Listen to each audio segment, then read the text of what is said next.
So today we are going to discuss about the basic concept of nervous system and organization of nervous system कि actually nervous system होता क्या है और उसको कितने parts में डिवाइड किया गया है और उन पार्ट्स का अलग अलग अपना अपना क्या स्पेसिफिक काम होता है। तो नर्वस सिस्टम समझने के लिए थोड़ा सा आप लोग सोचा होगा कभी इस बारे में कि जो हमारा एंडोक्राइन सिस्टम होता है या हमारी बॉडी के जितने भी फंक्शंस चलते हैं, तो जैसे बात करते हैं सिर्फ एंडोक्राइन सिस्टम की, तो वहाँ पे बच्चे से लेके जब तक बड़े होते हैं तो ग्रोथ हार्मोन्स जो होते हैं वो रिलीज होते हैं। उसके अलावा हमारे एच टी ऐसा जितने भी हार्मोन्स हैं, एक उनका टाइम होता है कि इस टाइम पे प्यूबर्टी स्टेज पे कौन सा ज़्यादा हार्मोन रिलीज होगा और किस टाइम पे कौन सा। लेकिन एक टाइम ऐसा आता है कि ग्रोथ हार्मोन थोड़ा सा सप्रेस होने लगता है, जिसके बाद जो बॉडी की ग्रोथ है वो रुक जाती है, थम जाती है। तो अब क्या होता है, ये सारे काम जो है कि कब कितने अमाउंट में किस चीज़ को कौन सी प्रोसेस को होना है वो कौन रेगुलेट कराता है, कौन सी ऐसी अथॉरिटी है हमारी बॉडी के अंदर जो इन सब चीज़ों को लगाम लगा के रखती है और कब किस चीज़ को प्रमोट कराना है उसको प्रमोट कराते हैं। तो जो नर्वस सिस्टम है उसी का ये सारा काम होता है। अब बात करते हैं जो नर्वस सिस्टम है उसका कॉन्सेप्ट कि किन चीज़ों पे बेस्ड होता है। कि मान लीजिए हम कुछ भी चीज़ देख रहे हैं, सुन रहे हैं, टेस्ट कर रहे हैं, स्मेल कर रहे हैं, तो क्या हो रहा है, उन चीज़ों की सेंसेस जो है हमारी बॉडी तक आ रही है, हमारी बॉडी उनको सेंस कर रही है। और वो जो सेंसेशंस थी, जो भी सेंस आपकी इम्पल्सेस आ रही थी, जो भी सिग्नल्स आ रहे थे, वो हमारी बॉडी ने कैप्चर किए और वो फिर रिसीव किए जाते हैं आपके ब्रेन के थ्रू। मतलब ब्रेन उनको रिसीव करता है और ब्रेन ही फिर हमारे अंदर उस चीज़ को एनालाइज करता है। तो बाहर से जो भी एक्सटर्नल फैक्टर्स होते हैं, एक्सटर्नल स्टिमुलाई है, जो भी एक्सटर्नल एनवायरनमेंट है, वहाँ से जो भी चीज़ें हम ऑब्जर्व करते हैं, जो भी चीज़ें सेंस करते हैं, चाहे वो हम देख रहे हैं, चाहे सुन रहे हैं, चाहे उसको टच करके फील कर रहे हैं, तो वो सारी सेंसेशंस हमारे ब्रेन तक पहुँचती हैं। अब वो ब्रेन तक पहुँचाने का काम किसका होता है। मान लो हम अपने फिंगर्स से कुछ चीज़ टच कर रहे हैं, उसकी जो सेंसेशंस थी वो हमारे ब्रेन तक पहुंची, किसके थ्रू, न्यूरॉन्स के थ्रू। तो नर्वस सिस्टम के पार्ट्स हैं जो स्पेसिफिक, जो स्मॉलेस्ट यूनिट होती है, अगर हम पेरिफेरी पार्ट की बात करें तो हमारे न्यूरॉन्स उस ग्राउंड लेवल पे काम करते हैं। तो जो भी सेंसेशंस थी, जैसे अगर आइज की बात करते हैं, कुछ विजन है, हम उसको देख पा रहे हैं, वो जो सेंस है वो हमारे ब्रेन तक जा रही है। तो कुछ हमारी स्पेसिफिक नर्व्स होती हैं, कुछ स्पेसिफिक आपके सेंसेस के लिए, विजन के लिए अलग, हियरिंग के लिए अलग, टेस्ट के अलग, स्मेल के लिए अलग। तो वो सारी जो नर्व्स हैं वो आपकी जो रिस्पॉन्स आपने जो कलेक्ट किया है, जो भी आपकी सेंसेस को आपने कलेक्ट किया है, चाहे वो आपके एक्सटर्नल एनवायरनमेंट से कर रहे हो, चाहे आपके इंटरनल बॉडी से।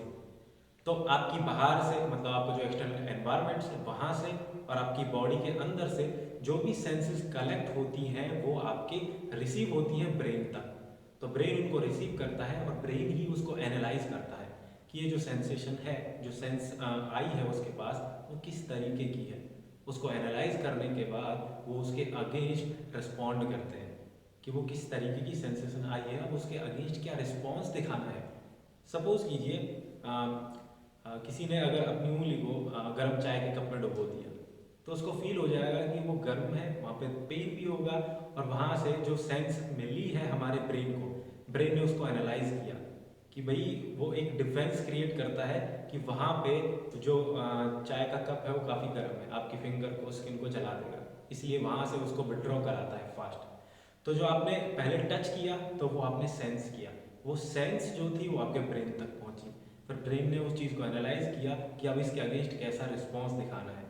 तो उसको हटाने में ही भलाई है, क्योंकि बचा के भी रखना है अपनी बॉडी को।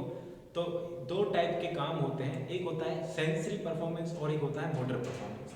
तो सेंसरी में क्या है, वो चीज़ों को सेंस करते हैं, इन्फॉर्मेशन को कलेक्ट करते हैं और ब्रेन तक पहुंचाते हैं। फिर ब्रेन ने एनालाइज किया और आगे फिर वो मोटर फंक्शन दिखाते हैं कि क्या रिस्पॉन्ड करना चाहिए हमारी बॉडी को, चाहे वो हमारी लोकोमोटर एक्टिविटी हो, चाहे हमारे इंटरनल जो भी विसरल ऑर्गन्स हैं उनके बारे में बात की जाए। तो अब बात करते हैं जो नर्वस सिस्टम है उसका काम क्या है, कि इंफॉर्मेशन को कलेक्ट करना, चाहे वो एक्सटर्नल आपके एनवायरनमेंट से मिल रही हो, चाहे आपके इंटरनल बॉडी पार्ट्स से मिल रही हो, वो इन्फॉर्मेशन ब्रेन तक जाएगी, ब्रेन उसके अगेंस्ट कुछ भी रिस्पॉन्ड क्रिएट करता है, और वो जो रिस्पॉन्ड क्रिएट करेगा वही आपको देखने को मिलता है। तो अब बात करते हैं नर्वस सिस्टम जो है उसको दो क्लासेस में डिवाइड किया गया है, एक है सीएनएस और एक है पीएनएस। तो सीएनएस जो होता है उसको हम बोलते हैं सेंट्रल नर्वस सिस्टम। तो सेंट्रल नर्वस सिस्टम एक्चुअली क्यों बोला गया है उसको, देखिए अगर डिफरेंस समझना है कि सेंट्रल नर्वस सिस्टम और पेरिफेरल नर्वस सिस्टम में क्या डिफरेंस होता है फंक्शन के बेस पे। तो मान लीजिए हमारी इंडिया कंट्री है, हमारे जो इंडियन आर्मी है वो हमेशा बॉर्डर पे तैनात है। तो पाकिस्तान और इंडियन की जो बॉर्डर, इंडिया का जो बॉर्डर है, अगर वहाँ पे फौजी तैनात हैं तो बाहर से मतलब आपके पाकिस्तान की साइड से चाहे चाइना की साइड से कोई भी अगर मूवमेंट दिखाई देती है तो हमारी मिलिट्री उसको सेंस करती है कि यहाँ से मूवमेंट हो रही है। तो वहाँ से जो सिग्नल मिला वो आपके सेंट्रल अथॉरिटी तक जाता है, जो कि आपकी सेंट्रल गवर्नमेंट जो दिल्ली में बैठी है। तो सेंट्रल गवर्नमेंट उस चीज़ को एनालाइज करेगी कि किस तरीके से वो चीज़ें हो रही हैं जो हमारे चाहे पाकिस्तान बॉर्डर से चाहे चाइना बॉर्डर से, उन चीज़ों को कैसे हैंडल करना है। तो वो जो सेंसेस थी वो स्पेसिफिकली हमारी आर्मी ने उनको सेंस किया और पहुंचाया कहाँ तक, हमारे सेंटर पार्ट तक। तो हमारा जो पेरिफेरल पार्ट होता है, तो पेरिफेरल नर्वस सिस्टम जो होता है वो सेंसेस को कलेक्ट करता है। वो भी दो टाइप का होता है, वो बात करेंगे। तो पहले सबसे पहला काम क्या है कि वो सेंसेस को कलेक्ट करेगा कि इस तरीके की सेंस है, फिर उसको अगेंस्ट मतलब उसके अगेंस्ट क्या काम करना है वो ब्रेन का काम है। तो वो सेंट्रल नर्वस सिस्टम तक सिग्नल पहुंचेगा सेंसेस के थ्रू। तो सेंट्रल नर्वस सिस्टम वो बात एनालाइज करके आगे रिस्पॉन्ड करता है कि किस तरीके से उसके अगेंस्ट काम करना है।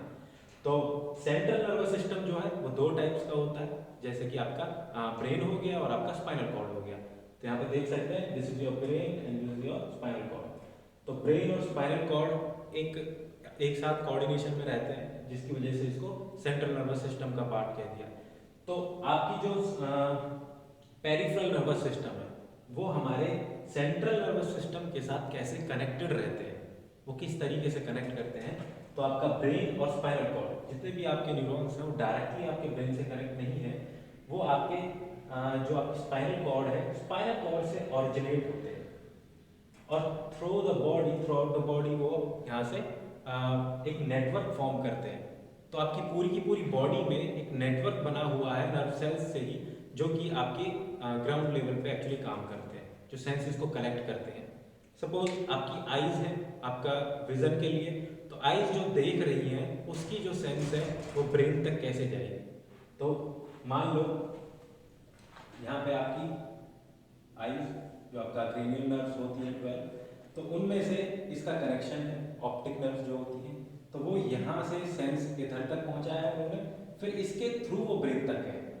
ऐसे ही मान लो आपके मसल्स हो गई हैं, मसल्स है या स्किन है, स्किन की कोई टच है, वो फील जो है वो आपके स्पाइनल कॉर्ड तक पहुँचती है, फिर यहाँ से होते हुए वो ब्रेन तक पहुँचती है।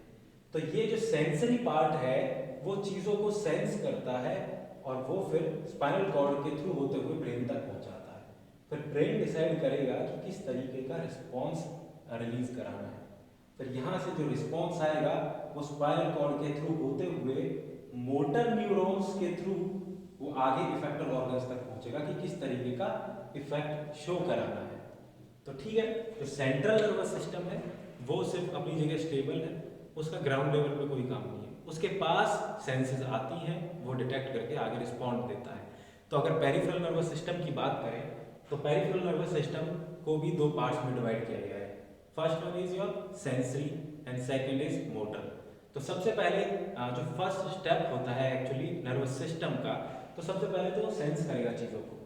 जब चीज़ें सेंस करेगा तभी उसके बाद घूम के रिस्पॉन्ड आएगा, तब वो मोटर फंक्शन दिखाएगा कि इफेक्टर ऑर्गन पे कैसा फंक्शन दिखाना है।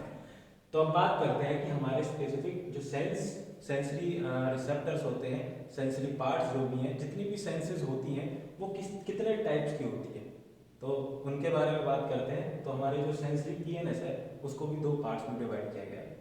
First one is special and second is general. तो सेंसर स्पेशल भी होती है और कुछ जनरल भी होती है। अब स्पेशल और जनरल में क्या फ़र्क है? तो स्पेशल जो होती है वो किसी एक पार्ट के लिए और एक फंक्शन के लिए स्पेसिफिक होंगी, और अगर जनरल की बात की जाए तो general through out the body, मतलब आपकी पूरी स्किन है, पूरी बॉडी पे है, थोड़े से डीपर टिश्यूज जो हैं वो भी आपकी थ्रू आउट द बॉडी हैं। जो अभी आप टच फील करते हैं या फिर आपकी जो लोकोमोटर एक्टिविटीज़ होती हैं उनको आप सेंस कर पाते हैं, वो सारी चीज़ें आपकी जनरल कैटेगरी में आती हैं। तो स्पेशल की बात करें तो स्पेशल में स्पेसिफिक पार्ट पे एक स्पेसिफिक फंक्शन के लिए है। जैसे कि आपके स्पेशल में विजन, आपकी जो आइज है वो सिर्फ विजन के लिए रिस्पॉन्सिबल है। तो जो भी आप स्मेल करते हैं वो सारी स्पेशल की ऑल्फैक्शन कैटेगरी में आती है। उसके बाद आप टेस्ट करते हैं, टेस्ट सिर्फ टंग से किया जा सकता है तो वो भी एक स्पेसिफिक है। और हियरिंग सिर्फ आप अपने कान से सुन सकते हैं और एक ही पार्ट पे, तो वो स्पेशल हो गया। अब लास्ट आता है कि वेस्टिबुलर सेंस। तो आपका जो वेस्टिबुलर पार्ट होता है, वेस्टिबुलर पार्ट किसके लिए रिस्पॉन्सिबल होता है? आपकी बॉडी की जो बैलेंसिंग है उसको मेंटेन रखने के लिए। तो बॉडी की बैलेंसिंग अगर मेंटेन है तो वो किसकी वजह से? वो आपके वेस्टिबुलर सेंस की वजह से। अगर कुछ ऐसी सेंसेस आती हैं जो इसको डिस्टर्ब कर सकती हैं तो हो सकता है कि आपको ओरिएंटेशन प्रॉब्लम हो सकती है, चक्कर आ सकते हैं और कुछ प्रॉब्लम्स हो सकती हैं। और अगर बात करते हैं अब हम जनरल की, तो जनरल को दो पार्ट्स में डिवाइड किया गया है, जैसे कि सोमैटिक और विसरल। तो सोमैटिक और विसरल में क्या डिफरेंस होता है? सोमैटिक पार्ट वो होता है जिसको आप अपनी इच्छा के अकॉर्डिंग, अपने विल के अकॉर्डिंग उसको मूव करा सकते हैं। सपोज मैं मार्कर को ओपन कर रहा हूँ, मैं कुछ लिख रहा हूँ, तो वो क्या है, मेरे विल के अंडर है, मतलब मैं जो चाह रहा हूँ वो कर सक रहा हूँ। तो वो जो ऑर्गन जो हमारी विल के अकॉर्डिंग चलते हैं वो आपके सोमैटिक पार्ट के अंदर आते हैं। और विसरल ऑर्गन्स वो होते हैं जो आपके अकॉर्डिंग काम नहीं करते। जैसे आपके डाइजेस्टिव सिस्टम में पेरिस्टाल्सिस मूवमेंट चल रही है तो उसको आप कंट्रोल नहीं कर सकते। तो अब सेंसेस कैसे, मतलब इन चीज़ों को कैसे सेंस किया जाता है उसके बारे में बात करते हैं। तो विसरल पार्ट की अगर बात करें तो डल पेन और स्पाज्म, अगर हमने बात की जिनको हम कंट्रोल ही नहीं कर सकते, तो पेरिस्टाल्सिस मूवमेंट जो होती है हम उसको सेंस कर सकते हैं? नहीं।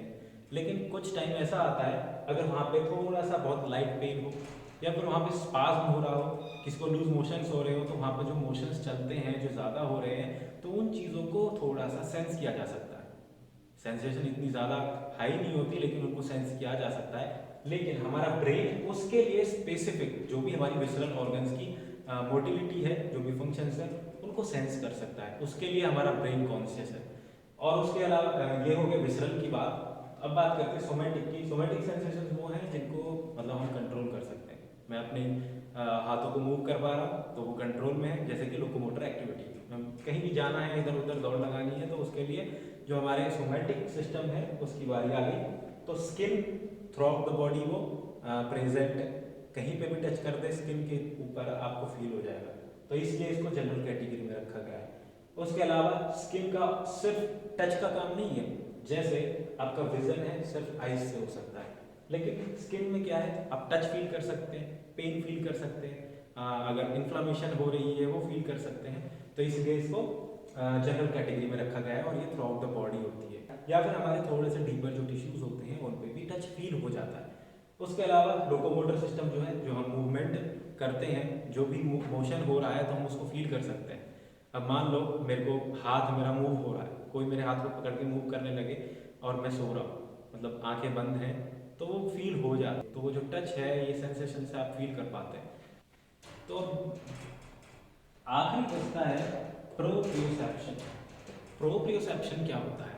एक्चुअली ये कुछ नए टाइप की सेंस है, हमने कभी पढ़ी नहीं, अब तक 5 पढ़ते आए हैं। तो प्रोप्रियोसेप्शन जो है एक्चुअली आपको बताता है कि आपके जो लोकोमोटर ऑर्गन्स हैं, आपके लिम्स हैं, लोअर लिम्स, अपर लिम्स, वो किस पोजीशन पे हैं। आपके जो जितने भी ऑर्गन्स हैं, मतलब जिनको आप मूव कर सकते हैं, जो सोमैटिक का पार्ट है, वो कहाँ पे अभी फिलहाल किस स्पेस में प्रेजेंट है। मान लो आप लेटे हुए हैं, आपने इधर से उधर से कहीं पे मच्छर खा लिया आपको, तो आपका हाथ तुरंत एकदम से वहीं पहुंच जाएगा। लेकिन वो पहुंचा कैसे? आपको पता है कि वहाँ पे कुछ चीज़ टच हुई है, लेकिन आपके दूसरे हाथ को कैसे पता है कि वो चीज़ वहाँ प्रेजेंट है? आपका हाथ यहाँ पे रखा हुआ है, अब मैं इसको मिलाने की कोशिश करता हूँ, आंखें बंद है, स्पेशल सेंस सब बंद है, तो ये हाथ अपने आप यहाँ पे आ जाएगा। अगर मैं चाहता हूँ कि मेरी आइज़ तक ये टच हो जाए, मेरी आइज़ तक टच हो जाएगा। अगर कहीं पे इचिंग हो रही है, मान लो कहीं कान पे कहीं भी, तो इचिंग करने के लिए हाथ अपने आप यहाँ पहुँच जाएगा। ऐसा क्यों? क्योंकि हमारे ब्रेन में इमेज है कि हमारे बाकी जो ऑर्गन्स वो कहाँ हैं एक्चुअली, हमारा ईयर कहाँ है, हमारे लेग्स कहाँ पे हैं। मान लो कोई मूवी देख रहा है, मूवी देखते देखते पैर सोफे के ऊपर चला गया, अब उसको उस टाइम पे फील है कि उसका पैर ऊपर की तरफ है। मैं कब एक कदम अपना आगे की तरफ रख रहा हूँ, वो जो फील है मुझे पता है कि मेरा पैर उठा है, आगे चल रहा है। ये जो सेंसेस होती हैं ये आपके प्रो परसेप्शन के अंदर आती हैं। तो प्रो परसेप्शन जो है इसके जो भी एक टाइप का आपका सेंसरी पार्ट है। तो ये जितने भी हमने अभी देखे ये सारे आपके सेंसेस होती हैं। तो स्पेशल सेंसेस होती हैं, जनरल सेंसेस होती हैं, जिनमें आपकी सोमैटिक और विसरल सेंसेस भी होती हैं। तो ये सारी टाइप की सेंसेस हैं। इतने तरीके से हम सेंसेस को कलेक्ट करते हैं, जो भी हमारे एक्सटर्नल एनवायरनमेंट की इंफॉर्मेशन हो, चाहे हमारी इंटरनल बॉडी की जो भी सेंसेस हो, वो सारी की सारी कलेक्ट होके कहाँ पहुँचती हैं? आपके ब्रेन तक पहुँचती हैं। तो ये ब्रेन तक पहुँच रही है, किस पार्ट को क्या बोला जाता है? जो भी आपकी सेंसेस हैं ये ट्रेवल कर रही है कहाँ? ब्रेन तक। किसके थ्रू? पहले ये आपके स्पाइनल कॉर्ड तक, फिर स्पाइनल कॉर्ड से ब्रेन तक। तो ये जो जितनी भी आपकी सेंसेस ट्रेवल करती हैं टूवर्ड्स द ब्रेन, इसको हम बोलते हैं एफरेंट। और जब ब्रेन ने उस सब को एनालाइज करा लिया, अब क्या रिस्पॉन्ड देना है, वो फिर ब्रेन से जो भी सेंसेस जाएंगी वो आपके मोटर फंक्शन को इम्प्लीमेंट करती है। तो सेंस का काम क्या है? ये कलेक्ट करती है इंफॉर्मेशन को और ब्रेन तक पहुंचाती है, चाहे वो किसी भी टाइप की सेंसेशन हो। ठीक है। अब मोटर फंक्शन का काम क्या है कि हमारी बॉडी ने जो सेंस किया है और ब्रेन ने उसको जिस तरीके से एनालाइज किया है, उसके अगेंस्ट अब क्या एक्शन दिखाना है। वो भी दो टाइप से हो सकता है, एक होता है ऑटोनॉमिक और एक होता है सोमैटिक। ऑटोनॉमिक का अगर मतलब पहले सोमैटिक का अगर एग्जांपल लें, तो सोमैटिक वो है जो हम अपने अकॉर्डिंग, अपने विल के अकॉर्डिंग उसको मूव करा सकते हैं। सपोज मैं हाथ को मूव कर रहा हूँ तो मेरे विल के अकॉर्डिंग है। और जो ऑटोनॉमिक पार्ट होता है वो अपने आप काम करते हैं, जैसे डाइजेस्टिव सिस्टम हो गया, हमारे CVS पार्ट हो गया, जो भी हार्ट बीट होती है, तो हार्ट कंडक्शन जो भी है, तो हम उनको कंट्रोल नहीं कर सकते, वो अपने आप काम होता है, उसको भी ब्रेन कंट्रोल करता है। और ये सब मोटर का पार्ट होता है। तो जो हमारा ऑटोनोमिक नर्वस सिस्टम है, जो फंक्शंस अपने आप हो रहे हैं, मतलब ब्रेन उनको रेगुलेट करा रहा है, लेकिन हम अपने अकॉर्डिंग उसको कंट्रोल नहीं कर सकते, वो उसको भी दो कैटेगरी में डिवाइड किया गया है। First one is sympathetic and second is parasympathetic. तो ऑटोनोमिक में सिंपैथेटिक और पैरासिम्पैथेटिक जो पार्ट है उसको हम अपनी नेक्स्ट क्लास में डिस्कस करेंगे डिटेल में। अभी के लिए इतना काफ़ी है। जो कि आपका नर्वस सिस्टम है, बेसिकली वो होता क्या है और उसके कितने पार्ट्स हैं। तो आई होप आप सबको ये वीडियो अच्छी लगी हो। अगर आपको ये वीडियो अच्छी लगी है तो इसको लाइक करें और हमारे चैनल को सब्सक्राइब करें। Thank you.